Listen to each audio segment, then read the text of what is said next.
ഈശോ ഹിബ്രോണിൽ. സക്രിയായുടെ വീട് ആഗ്ലെ. 1945 ജനുവരി 13. നമ്മൾ എപ്പോൾ അവിടെ എത്തും? ഈശോ ചോദിച്ചു. ആടുകളുടെ പിറകെ. ശിഷ്യന്മാരുടെ നടുക്കായി ഈശോ നടക്കുകയാണ്. തോടിൻ്റെ കരക്കുള്ള പുല്ല് തിന്നുകൊണ്ടാണ് ആടുകൾ പോകുന്നത്. 3-ാം മണിക്കൂറിലെത്തണം.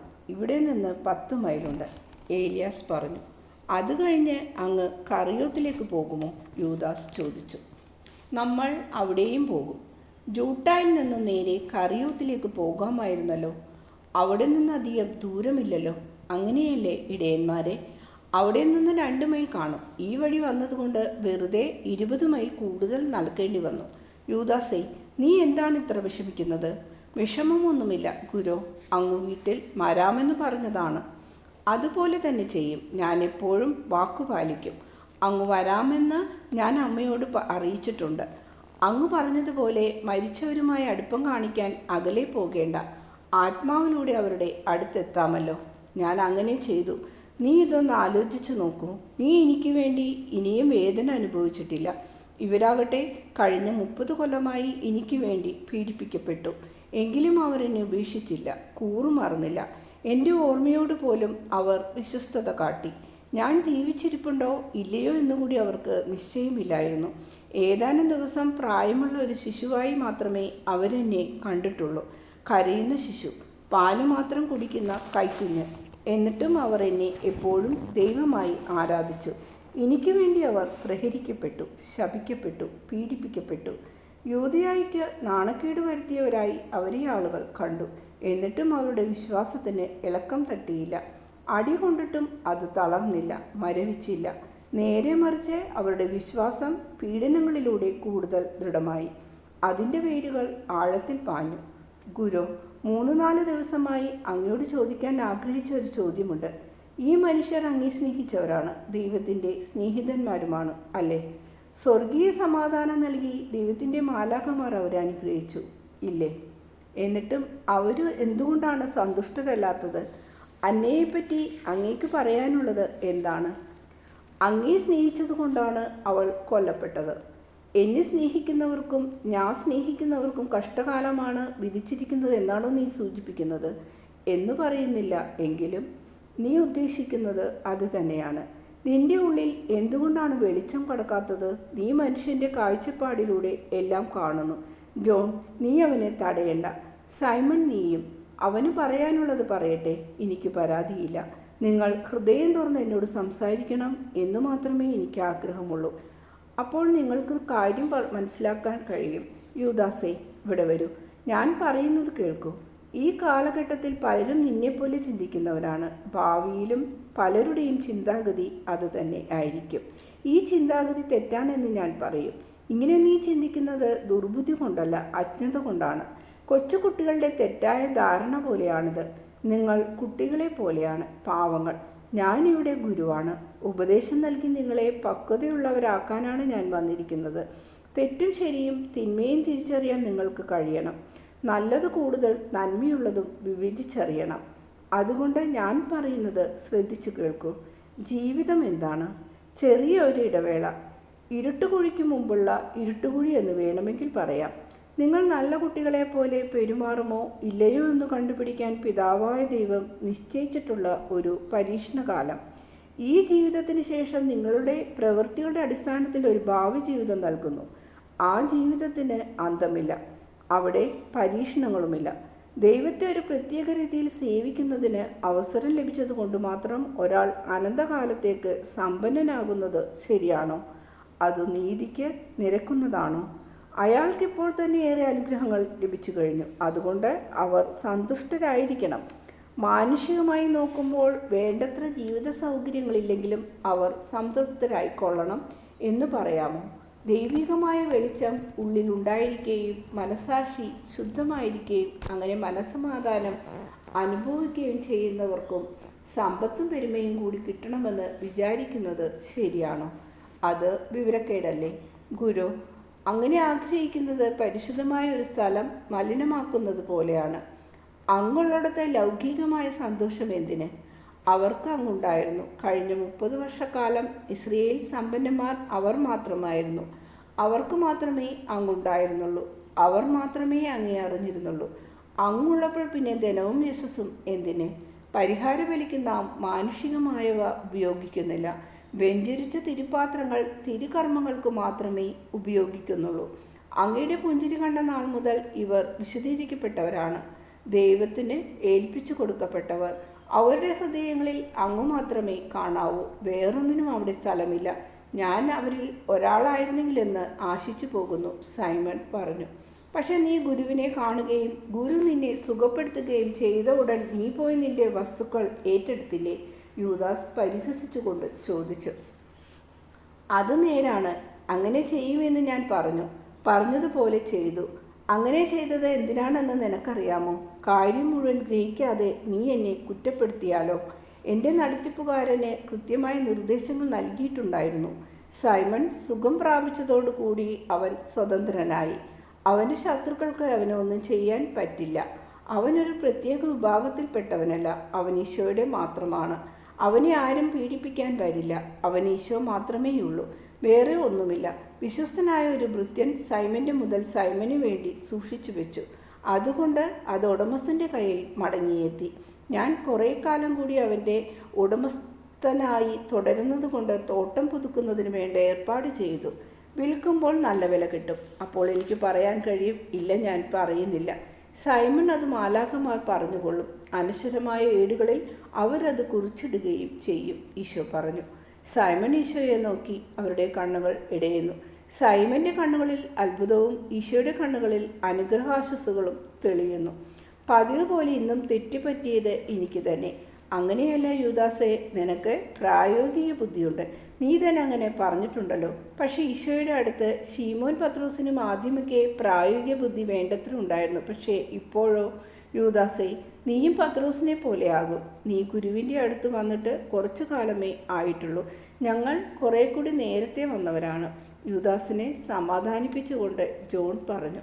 ഈശോയ്ക്ക് എന്നെ വേണ്ടായിരുന്നു. അല്ലെങ്കിൽ കഴിഞ്ഞ പെസഹ തിരുനാൾ തൊട്ട് ഞാൻ ഈശോയുടെ അനുയായിയാകുമായിരുന്നു. ഇന്ന് യൂദാസ് ആകപ്പാടെ ഒരു സുഖമില്ലാത്ത രീതിയിലാണ് പെരുമാറുന്നത്. ഈ തർക്കമൊന്നും അവസാനിച്ചപ്പോൾ ഈശോ ലേവിയോട് ചോദിച്ചു, നീ എപ്പോഴൊക്കെങ്കിലും ഗലീലയിൽ പോയിട്ടുണ്ടോ? ഉണ്ടല്ലോ. നീ എൻ്റെ കൂടെ വരണം. എന്നെ യോനായുടെ അടുത്ത് കൊണ്ടുചെന്നാക്കണം. നിനക്ക് അയാളെ പരിചയമുണ്ടോ? ഉണ്ട്. എല്ലാ വർഷവും പെസഹായ്ക്ക് ഞങ്ങൾ പരസ്പരം കാണും. പെസഹ കാലത്ത് ഞാൻ യോനായെ ചെന്ന് കാണുമായിരുന്നു. ഗലീലയിലേക്ക് തന്നെ കൊണ്ടുപോകുന്നില്ല എന്നോർത്ത് ജോസഫ് ദുഃഖിച്ചു തലകുനിച്ചു. ഈശോ ഇത് കണ്ടിട്ട് പറഞ്ഞു, നിങ്ങൾ രണ്ടുപേരും എൻ്റെ കൂടെ വന്നാൽ പറ്റില്ല. ആടുകളെ നോക്കാൻ ഏലിയാസ് ഒറ്റക്കാകും. ജെറിക്കോ മലയിടയ്ക്ക് വരെ നീ ഞങ്ങളുടെ കൂടെ പോരൂ. അവിടെ വെച്ച് നമ്മൾ കുറച്ച് നാളത്തേക്ക് പിരിയണം. നിങ്ങൾ എന്താണ് ചെയ്യേണ്ടതെന്ന് ഞാൻ പിന്നീട് പറയാം. ഞങ്ങളോ? ഞങ്ങൾക്കൊന്നും ചെയ്യാനില്ലേ? യൂദാസേ, നിങ്ങൾക്ക് ചിലതെല്ലാം ചെയ്യാനുണ്ട്. അതാ അവിടെ കുറേ വീടുകൾ കാണാമല്ലോ. മറ്റുള്ളവരെക്കാൾ ഏതാനും ചുവട് മുമ്പിൽ നടന്നിരുന്ന ജോൺ പറഞ്ഞു. അതാണ് ഹിബ്രോൺ. 2 നദികൾക്കിടയിൽ തല ഉയർത്തി നിൽക്കുന്നു. ഗുരു, ആ കാണുന്നതാണ് സക്രിയയുടെ വീട്. മറ്റുള്ള വീടുകളെക്കാൾ കുറെ കൂടി ഉയരത്തിൽ നിൽക്കുന്ന ചുറ്റും ധാരാളം വൃക്ഷങ്ങൾ വളരുന്ന ആ വീട്. നമുക്ക് കുറച്ചുകൂടി വേഗത്തിൽ നടക്കാം. വഴിയുടെ അവസാന ഭാഗം വളരെ വേഗം താണ്ടിയവർ ഗ്രാമത്തിലെത്തി. റോഡിൽ പതിച്ചിട്ടുള്ള കല്ലുകളിൽ ആടിൻ്റെ കുളമ്പടി കേൾക്കാം. കല്ല് പാകിയിരിക്കുന്നത് കലാപരമായിട്ടൊന്നുമല്ല. അവർ നടന്ന് വീട്ടിലെത്തി. പല വേഷധാരികളും പല പ്രായക്കാരുമായ സന്ദർശകർ വെളുത്ത ആടുകൾക്ക് നടുവിൽ നിൽക്കുന്നത് ഗ്രാമീണർ ജിജ്ഞാസയോടെ നോക്കി. ഈ സ്ഥലം പണ്ടത്തെ പോലെ ഒന്നുമല്ലല്ലോ. മുമ്പ് ഇവിടെ ഒരു ഗേറ്റ് ഉണ്ടായിരുന്നു, ഏലിയാസ് പറഞ്ഞു. 2 ഗേറ്റ് നിന്നിടത്ത് ഇന്ന് ലോഹം കൊണ്ടുള്ള ഒരു കതകാണ്. മതിലിന് പൊക്കം കൂട്ടിയിട്ടുണ്ട്. ഒരാൾ പൊക്കത്തിൽ കൂടുതലുള്ളത് കൊണ്ട് അകത്തെന്താണ് നടക്കുന്നതെന്ന് പുറത്തു കാണാൻ കഴിയുകയില്ല. ഒരുപക്ഷെ പുറകിൽ തുറന്നിട്ടുണ്ടായിരിക്കും. അവർ മതിലിന് ചുറ്റും നടന്നു. ഏതാണ്ട് ദീർഘചതുരാകൃതിയിലുള്ള ഒരു പറമ്പാണ്. മതിലിന് എല്ലായിടത്തും ഒരേ പൊക്കം. ഈ മതിൽ പണിതിട്ട് അധികം നാളായില്ലല്ലോ. മതിൽ സൂക്ഷിച്ചു നോക്കിയിട്ട് ജോൺ പറഞ്ഞു. ഒരിടത്തും ഒരു പോറൽ പോലുമില്ല. കുമ്മായത്തിൻ്റെ ബാക്കി നിലത്ത് കിടപ്പുണ്ട്. എനിക്ക് ആ കബറിടമെങ്ങും കാണാൻ കഴിയുന്നില്ലല്ലോ. ഒരു കുറ്റിക്കാടിനടുത്തായിരുന്നു. ഇപ്പോൾ ആ കുറ്റിക്കാട് മതിലിന് പുറത്താണ്. ആർക്കും കയറി ഇറങ്ങി നടക്കാവുന്ന സ്ഥലം. അതാ അവിടെ ആളുകൾ വിറക് പെറുക്കുന്നു. ഏലിയാസിനൊന്നും മനസ്സിലാകുന്നില്ല. ഇവരെ കണ്ട് ഒരു വിറക് വെട്ടുകാരൻ വിറക് മുറിക്കുന്നത് നിർത്തി അടുത്തു വന്നു. അയാൾ അധികം പൊക്കമില്ല, നല്ല ആരോഗ്യം. അയാൾ ചോദിച്ചു, നിങ്ങൾ ആരെ അന്വേഷിച്ചാണ് വന്നിരിക്കുന്നത്? ഞങ്ങൾക്ക് അകത്ത് പോയി സക്രിയയുടെ ശവകുടീരത്തിൽ പ്രാർത്ഥിക്കണം. ഇപ്പോൾ ഇവിടെ ശവകുടീരമൊന്നുമില്ല. നിങ്ങൾ ഇതൊന്നും അറിഞ്ഞില്ലേ? നിങ്ങൾ ആരാണ്? ആട്ടിടയൻ സാമുവേലിൻ്റെ ഒരു കൂട്ടുകാരനാണ് ഞാനിത്. വേണ്ട ഏലിയാസേ, കൂടുതലൊന്നും പറയേണ്ട, ഈശോ പറഞ്ഞു. ഏലിയാസ് നിശബ്ദനായി. ആ സാമുവേലോ? അത് ശരി. സക്രിയയുടെ മകൻ യോഹന്നാനെ ജയിലിലടച്ചതോടുകൂടി ഈ സ്ഥലവും വീടും അയാളുടേതല്ലാതായി. അത് വലിയ കഷ്ടമായിപ്പോയി. ഈ വസ്തുവിൽ നിന്ന് കിട്ടുന്ന ആദായം അത്രയും അയാൾ ഹിബ്രോയിലെ പാവങ്ങൾക്ക് വീതിച്ചു കൊടുക്കുമായിരുന്നു. ഒരു ദിവസം രാവിലെ ഹെറോദിൻ്റെ കൊട്ടാരത്തിൽ നിന്നും ഒരാൾ വന്നു. അയാൾ യോവേഹേലിനെ പിടിച്ചു പുറത്താക്കി. വീടിന് മുദ്രയും വെച്ചു. അയാൾ പോയി പണിക്കാരുമായി മടങ്ങി വന്നു. അവർ മതിലിന് പൊക്കം കൂട്ടാൻ തുടങ്ങി. കബറിടം അതാ അവിടെയായിരുന്നു, ആ മൂലയ്ക്ക്.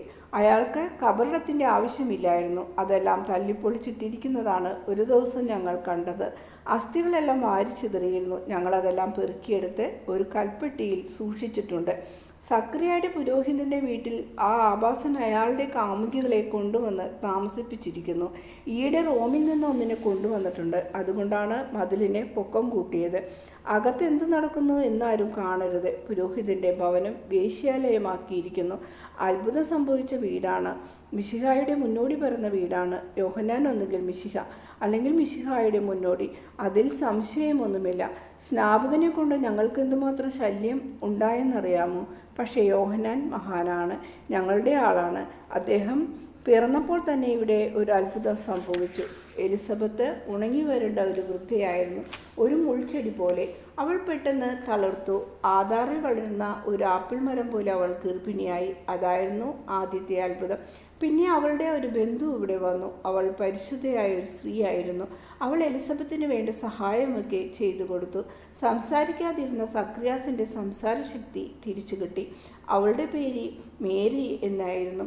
അവളെ എനിക്ക് നല്ല ഓർമ്മയുണ്ട്. ചുരുക്കമായി ഞങ്ങൾ അവളെ കണ്ടിട്ടുള്ളൂ. അതെങ്ങനെ സംഭവിച്ചു എന്ന് എനിക്ക് അറിഞ്ഞുകൂടാ. എലിസബത്തിനെ സന്തോഷിപ്പിക്കാൻ വേണ്ടി സക്രിയയെ കൊണ്ട് ഗർഭിണിയായിരുന്ന തൻ്റെ വയർ ചുംബിക്കാൻ മേരി അനുവദിച്ചു എന്ന് ചിലർ പറയുന്നു. അതല്ല, അവൾ സക്രിയയുടെ വായിൽ തൻ്റെ വിരലുകൾ ഇട്ടപ്പോഴാണ് അയാൾ സംസാരിച്ചു തുടങ്ങിയത് എന്ന് ചിലർ പറയുന്നു. എന്താണ് സംഭവിച്ചതെന്ന് എനിക്കറിഞ്ഞുകൂടാ. ഏതായാലും 9 മാസം മിണ്ടാൻ കഴിയാതിരുന്ന സക്രിയ സംസാരിച്ചു തുടങ്ങിയത് കർത്താവിന് സ്തോത്രം ചൊല്ലിക്കൊണ്ടാണ്. മിശിഹ വന്നിട്ടുണ്ടെന്ന് സക്രിയ പറഞ്ഞു. കൂടുതലൊന്നും വിശദീകരിച്ചില്ല. അന്ന് എൻ്റെ ഭാര്യ ഈ വീട്ടിലുണ്ടായിരുന്നു. അവൾ പറഞ്ഞത് സക്രിയ കർത്താവിനെ സ്തുതിക്കുകയും തൻ്റെ മകൻ മിശിഹായ്ക്ക് മുമ്പേ മുന്നോടിയായി വരുമെന്ന് പ്രവചിക്കുകയും ചെയ്തു എന്നാണ്. ഇവിടെ ജനങ്ങൾ വിശ്വസിക്കുന്നത് ഇങ്ങനെയല്ല. യോഹന്നാനായിരുന്നു മിശിഹ.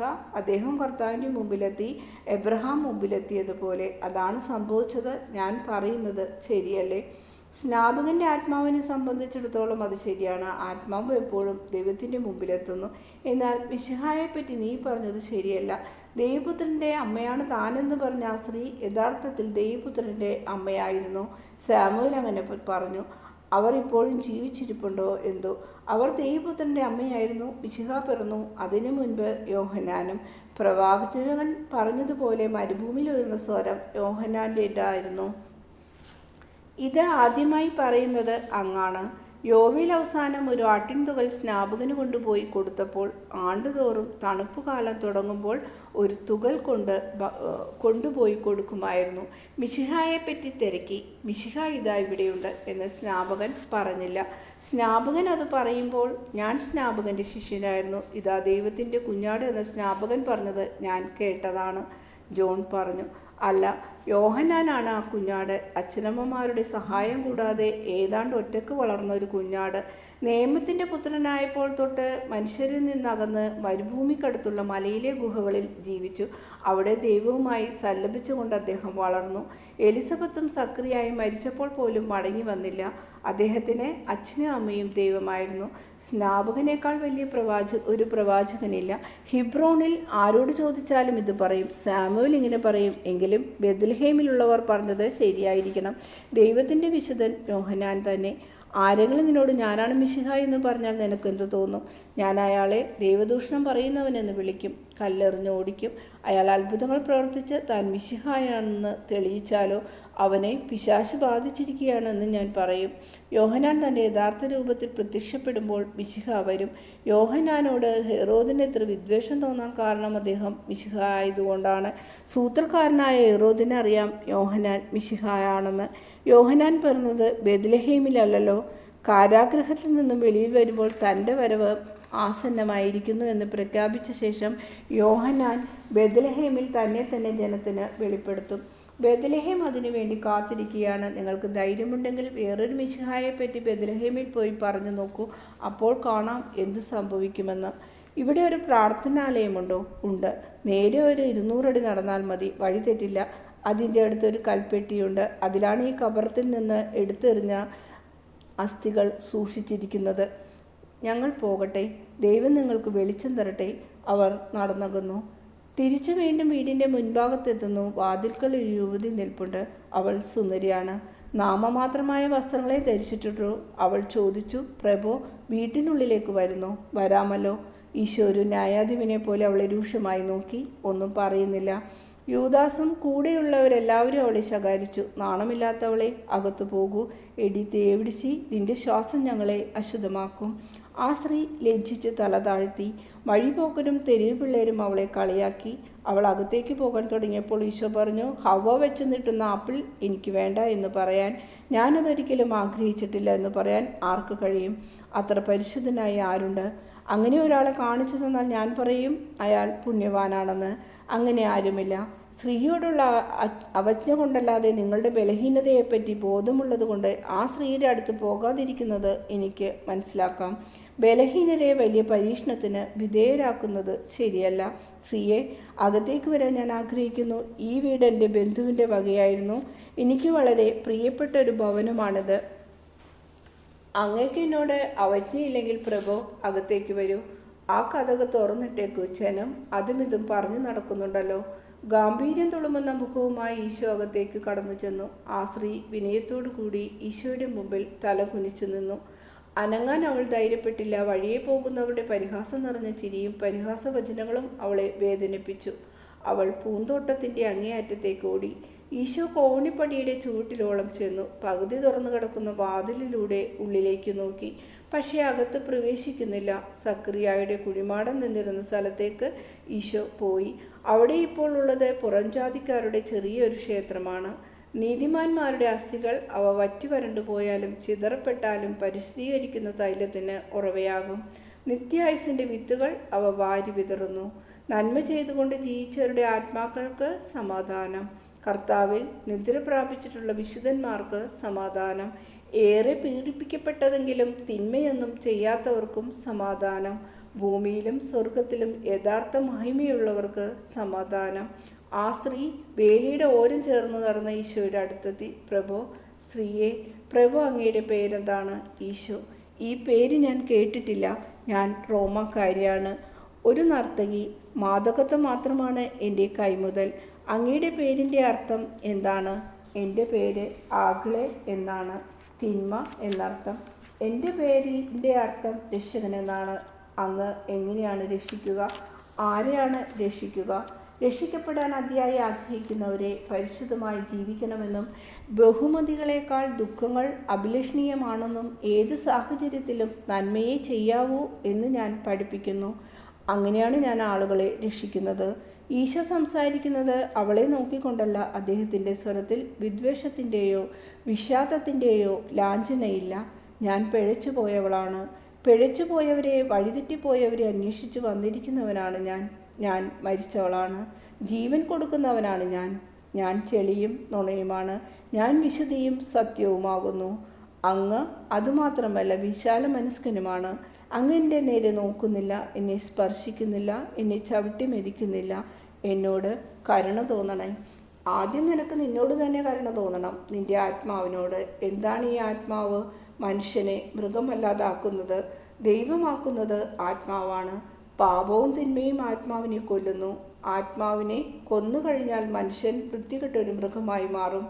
അങ്ങയെ വീണ്ടും കാണാൻ എനിക്ക് അവസരമുണ്ടാകുമോ? എന്നെ അന്വേഷിക്കുന്നവർ എന്നെ കണ്ടെത്തും.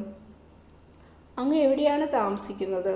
ഹൃദയങ്ങൾക്ക് വൈദ്യനെ ആവശ്യമുള്ളപ്പോൾ, നല്ല ജീവിതം കഴിക്കാൻ ആളുകൾക്ക് മരുന്നു വേണ്ടപ്പോൾ ഞാൻ ആ സ്ഥലത്തുണ്ടാവും. അങ്ങനെയാണെങ്കിൽ ഞാൻ അങ്ങേ ഇനി ഒരിക്കലും കാണില്ല. വൈദ്യനും മരുന്നും നല്ല ജീവിതവും ആർക്കും വേണ്ടാത്തൊരു സ്ഥലത്താണ് ഞാൻ താമസിക്കുന്നത്. ഞാൻ താമസിക്കുന്നിടത്ത് വേണമെങ്കിൽ എന്നെ വന്ന് കാണാം. തെരുവിൽ എൻ്റെ പേര് ഉറക്കെ വിളിച്ചു പറയപ്പെടും. നീയും അത് കേൾക്കും. ഇപ്പോൾ ഞാൻ പോകട്ടെ. പ്രഭോ, അങ്ങേക്ക് സ്തുതി. അങ്ങേ ഈശോ എന്ന് ഞാൻ വിളിച്ചോട്ടെ. അടുപ്പം കൊണ്ടല്ല, രക്ഷയിൽ അല്പം എനിക്കും ലഭിക്കുന്നതിന് ഞാൻ ആഗ്ലയാണ്. അങ്ങ് എന്നെ ഓർമ്മിക്കണമേ. ഞാൻ ഓർമ്മിക്കും. നിനക്ക് നല്ലത് വരട്ടെ. ആ സ്ത്രീ പൂന്തോട്ടത്തിൻ്റെ അറ്റത്ത് നിൽക്കുന്നു. ഗൗരവഭാവം സ്ഫുരിക്കുന്ന മുഖത്തോടു കൂടി ഈശോ പുറത്തേക്ക് വരുന്നു. അദ്ദേഹം എല്ലാവരെയും മാറി മാറി നോക്കുന്നു. ശിഷ്യന്മാർക്ക് ഈശോയുടെ പെരുമാറ്റ ശൈലി മനസ്സിലാക്കാൻ കഴിയുന്നില്ല. സ്ഥലവാസികൾ ഈശോയെ കൂകി വിളിച്ചു. ഒരു വേലക്കാരൻ വന്ന് കതകടച്ചു. ഈശോ ആ പാതയിൽ കൂടി നടന്ന് പ്രാർത്ഥനാലയത്തിലെത്തി. കതകിൽ തട്ടി. ആരും വരുന്നത് ഇഷ്ടപ്പെടാത്ത ഒരു വൃദ്ധൻ പുറത്തേക്ക് തലനീട്ടി.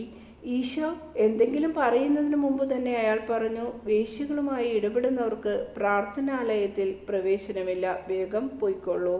മറുപടി പറയാൻ നിൽക്കാതെ ഈശോ തിരിഞ്ഞു നടന്നു. ശിഷ്യന്മാർ അദ്ദേഹത്തിൻ്റെ പിറകെയും. ഹിബ്രോൻ ഗ്രാമത്തിൻ്റെ പുറത്തെത്തിയ ശേഷം അവർ പരസ്പരം സംസാരിക്കാൻ തുടങ്ങി. ഗുരു, അങ്ങാണ് അപകടം വിളിച്ചു വരുത്തിയത്. ഒരു വേശ്യയുമായി ആരെങ്കിലും സംസാരിക്കുമോ? യൂദാസേ, സത്യമായി ഞാൻ നിന്നോട് പറയുന്നു, അവൾ നിന്നേക്കാൾ വലിയവളാകും. നീ എന്നെ പഴിചാരുന്നത് കൊണ്ട് ചോദിക്കട്ടെ, യൂദയാക്കാരെപ്പറ്റി നിന്റെ അഭിപ്രായം എന്താണ്? യൂദയായിലെ ഏറ്റവും പരിപാവനമായ ഈ സ്ഥലത്ത് ആളുകൾ നമ്മെ പരിഹസിച്ചു. ഇവിടെ നിന്നും നമ്മെ ഓടിച്ചു. ഇത് സത്യമാണ്. സമറിയാക്കാരും പുറംജാതിക്കാരും സത്യദൈവത്തെ ആരാധിക്കുന്ന ഒരു ദിവസം വരും. ദൈവജനത്തിൻ്റെ കൈകളാവട്ടെ കുറ്റകൃത്യങ്ങൾ കൊണ്ട് ചോര കൊണ്ടും അശുദ്ധമായിരിക്കുന്നു. ദൈവജനത്തിൻ്റെ ഈ കുറ്റവുമായി തട്ടിച്ചു നോക്കുമ്പോൾ ശരീരത്തെയും ആത്മാവിനെയും വിൽക്കുന്ന വേശ്യകളുടെ പാപം വെറും നിസ്സാരമായിരിക്കും. എൻ്റെ സഹോദരങ്ങളുടെയും സാമുവേലിൻ്റെയും കുഴിമാടത്തിൽ പോയി പ്രാർത്ഥിക്കാൻ എനിക്ക് കഴിഞ്ഞില്ല. അത് സാരമില്ല. വിശുദ്ധന്മാരുടെ അസ്ഥികളെ, നിങ്ങൾക്ക് വിശ്രമമുണ്ടാകട്ടെ. അവയിൽ വസിച്ചിരുന്ന ആത്മാക്കളെ, നിങ്ങൾ സന്തോഷിക്കുവിൻ. ആദ്യത്തെ പുനരുത്ഥാനം അകലെയല്ല. അന്ന് നിങ്ങളെ കർത്താവിൻ്റെ ദാസന്മാരുടെ ആത്മാക്കളുമായി മാലാഖമാർക്ക് കാണിച്ചു കൊടുക്കും. ഈശോ സംസാരിച്ചു നിർത്തി. ദർശനം ഇവിടെ അവസാനിക്കുന്നു.